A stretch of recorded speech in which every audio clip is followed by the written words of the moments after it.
Mas'alatun ayyuhumal afdalu al-adhanu amil imamatu. Jadi ini ada sebuah masalah, pertanyaan, manakah yang lebih afdol? Apakah seseorang itu muadzin ataukah seseorang itu bertindak sebagai imam pada sholat berjamaah? Jadi mana yang lebih afdol, si tukang azan atau muadzin atau seseorang itu bertindak sebagai imam pada sholat berjamaah? Al-adhanu wahdahu afdalu minal imamati indal imamir ramli. Bermula azan wahdahu, hal keadaan sendiri, maksudnya semata-mata dia azan. Jadi dia bukan orang yang iqomah, azan saja. Nah, yang iqomahnya orang lain. Itu afdalu minal imamati, itu lebih afdol. Muadzin itu lebih afdol daripada seseorang itu bertindak sebagai imam pada sholat berjamaah. Nah, ini menurut pandangan Imam Romli.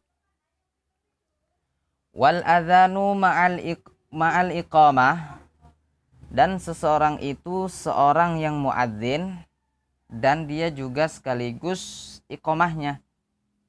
Nah, afdalu minal imamati indal imami Ibni Hajar.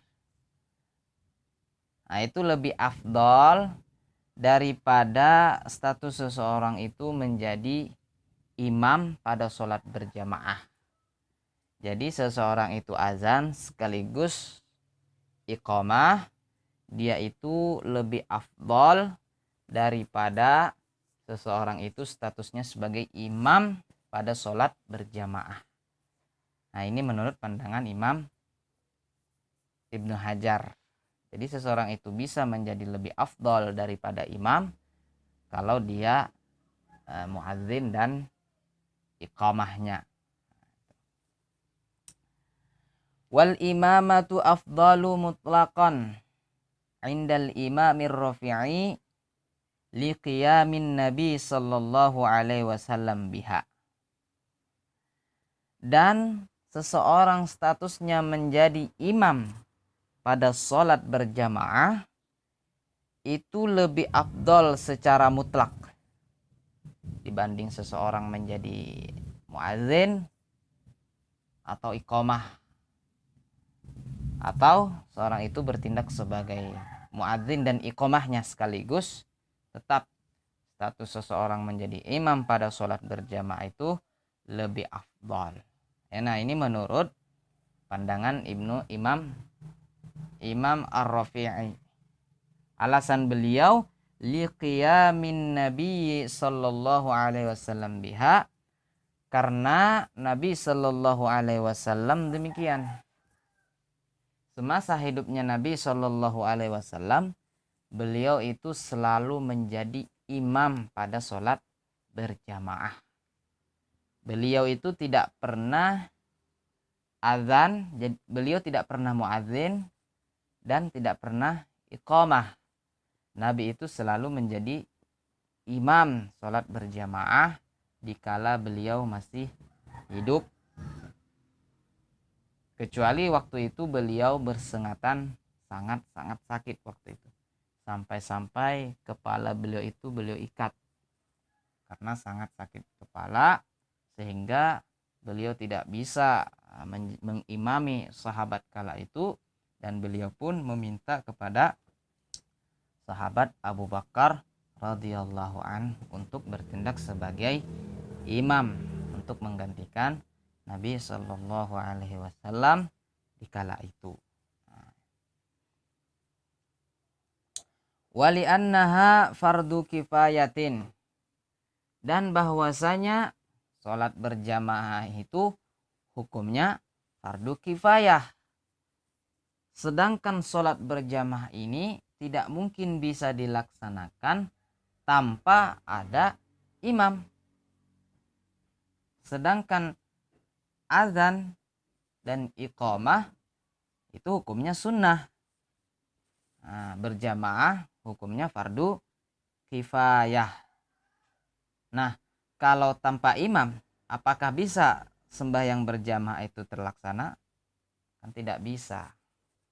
Nah, ini makanya menurut pandangan Imam Rafi'i, imam itu secara mutlak menjadi paling afdal di antara yang disebutkan tadi. Khilafan lil Imamin Nawawi. Nah, berbeda pandangan menurut Imam Nawawi. Fa'indahu, maka menurut Imam Nawawi, al-adhanu afdalu. Azan itu, muadzin itu lebih afdal. Jadi bagaimanapun semuanya itu si muadzin lah yang lebih afdal, karena jasa seorang muadzin ini sangat besar. Kenapa? Karena muadzin lah yang mengumpulkan jamaah. Karena jasanya si muadzin ini sehingga orang-orang hadir untuk berjamaah. Sedangkan sholat berjamaah kan adalah ibadah yang paling afdal dibanding sembahyang sendiri. Bagaimana ada yang disebutkan beberapa riwayat tentang keutamaan berjamaah. Nah, kemudian aqsamus sholati min jihadil adzani wal iqamah arba'atun. Insyaallah kita sambung pembicaraan ini yang akan datang. Wallahu rasul alam. Al-Fatihah. A'udzu billahi minasyaitonir rajim. Bismillahirrahmanirrahim. Alhamdulillahirabbil alamin.